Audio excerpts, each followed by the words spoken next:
السلام عليكم ورحمة الله وبركاته. ازيكم عاملين ايه؟ يا رب تكونوا بخير. النهاردة هنعمل مع بعض صينية الكنافة بالقشطة، بجد تحفة. بالطريقة دي ان شاء الله تعجبكم.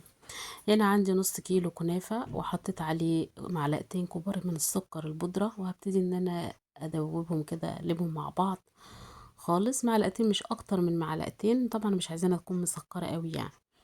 وهقلبها بالشكل ده. جبت صينية مدهونة زيت وسمنة.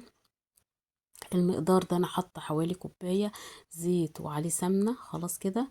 وهبتدي ان انا انزل بالكنافه الرق الاولاني، واعمل له زي سور علشان خاطر الكريمه طبعا ما تخرجش بره. وهبتدي ان انا اظبطه بالشكل اللي انتوا شايفينه ده كده، خلاص.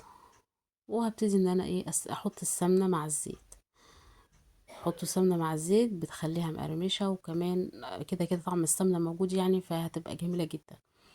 وابتدي ان انا اوزع السمنه بالشكل ده، ابتدي اوزعها كويس قوي قوي زي ما انتوا شايفين كده، خلاص. وهنا بقى جيت على البوتاجاز وحطيت 600 جرام من اللبن، عليهم 50 جرام من النشا، وكيس فانيليا. ولو عايزه تحطي مثلا معلقتين كريم شانتيه حطي برضو، مفيش مشكله خالص.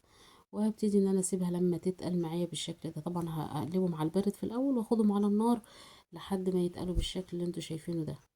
اهي اول ما بقبقت كده وعملت الفقاقيع بتاعتها دي، خلاص اعرف ان النشا استوت داخل اللبن.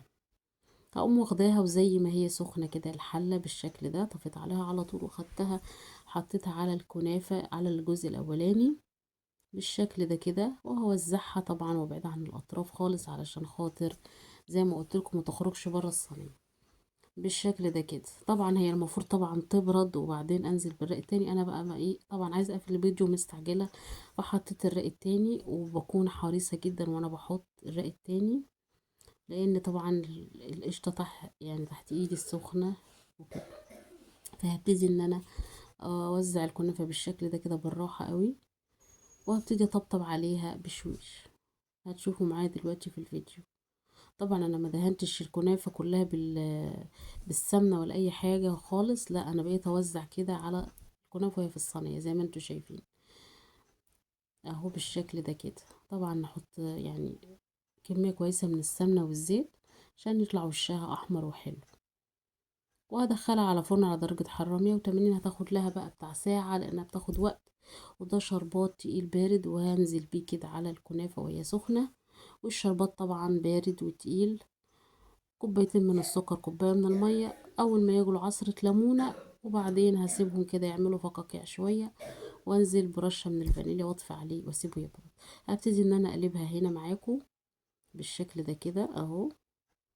شادي شكلها بعد ما اتقلب شكلها بجد تحفة. وحطيت رشة من العسل، ولو مش عايزين تحطوا ما تحطوش عشان ما تبقاش مسكرة معاكم قوي. خلاص كده. وهبتدي ان انا اقطعها. طبعا برضو انا قطعتها كانت سخنة، فالقشطة طلعت وانا بقطعها. يستحسن تسيبوها تبرد خالص تماما وتهدى، علشان لما تيجوا تقطعوها القشطة ما تطلعش وتجري زي ما عملت معايا. بس انا طبعا عايزة اقفل الفيديو مستعجلة جدا، والولاد بقى ما شاء الله يتسلوا عليها، فقلت الحق ان انا اصورها لكم. ودي الشكل النهائي ليها. يا رب الفيديو يكون عجبكم. ما تنسوش بقى تشتركوا في القناة وتعملوا لي لايك، وتسيبوا لي تعليقاتكم الجميلة اللي دايما مفرحاني ومشرفاني. كل سنة وانتم طيبين، رمضان كريم عليكم. السلام عليكم ورحمة الله وبركاته.